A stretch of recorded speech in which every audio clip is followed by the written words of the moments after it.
35 minutes. He has 5 assists, 27 points, 8 rebounds, almost a double-double.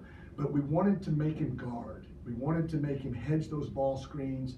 And, you know, occasionally he was late getting back. And then if he's late getting back, then those guys on the back line have to make a decision. Am I going to come off Dexter Dennis? Am I going to come off Marcus McDuffie for a corner 3 to get the roll guy? And that was what we elected to do with this particular team. Instead of running motion, we went to the more ball screen offense. And it was strictly to combat Raftery on the other end, because we knew how talented he was and how important he was on their end. So, you know, Bob had a lot of plays, obviously, designed to exploit us. He got the back screen lob to start the second half. That was a beautiful play. He had what we call elbow X. He ran that a couple times. We messed that up a few times. But their offense is very difficult to guard, and it's the first time we've seen anything like it since playing Davidson early in the year. A rough conference tournament. Yeah, you know, I talked to Jamie about that. I asked him if there was anything wrong physically, if there was anything wrong mentally with his family or off the court, and he assured me that there wasn't. He was very disappointed in how he performed and how he played.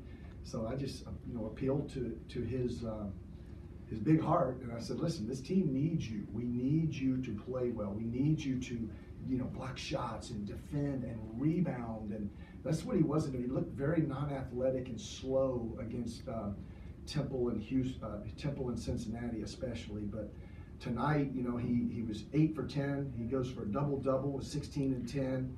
He logs 24 minutes, which is probably pretty high for him. You know, he doesn't have the best stamina in the world, but I thought he and Asbjorn were really good. Between the two of them, they give us 25 and 20, which almost negates Raftery. Yeah, you know, one of the plays, Samaje was tremendous, finding Jamie on the pick and roll.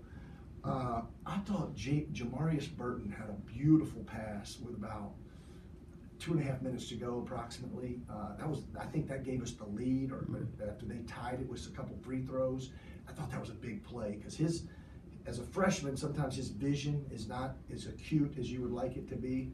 But man, that was a great play. You know, he's only playing about 2 hours from home as well, from Charlotte. He had some family here tonight, and I think one of his coaches. So that was a big play. And you know, they were going under ball screens on him, and he hadn't made them pay on the jump shot. He's usually pretty good, occasional 3-pointer in the mid range, but tonight they were going under, so it's not a lot of room to make that pass. But he found Jamie, I think, over the top, which was a beautiful play. Yeah, I mean, we anticipated it being that. Again, I can't sing Coach Ritchie and the Paladins' praises any more than I have. I really knew that it was going to be a tough game. You know, they were almost in the NCAA tournament. You win at Loyola when they're, you know, hanging their Final Four banner and still basking in that glory, and then you win at Villanova. You got a good ball club. And again, the Southern Conference was the 11th rated league in the country. Greensboro was the last team out. When's the last time the Southern Conference got an at-large? It was right there. Steve Forbes with East Tennessee State is a very good coach and a great program.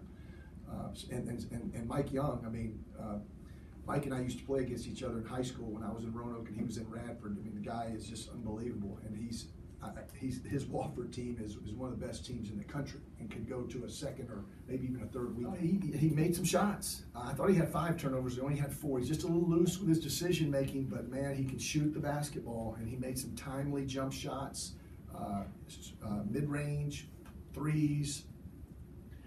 Marcus's drive, where we isolated him at the elbow, and he made a tremendous finish, because he doesn't have great lift, but man, he got in there and figured out a way to contort his body and get it up in the square. So we shoot 50% and we out-rebound them by 17. So that's, you know, we had 9 turnovers at half, which is way too many. That's what we've been averaging in our little run that we've had. So we turned the ball over a little too much, but again, it's just, you know, it's part of the game. And tonight, with our rebounding advantage, we only gave them 6 offensive rebounds.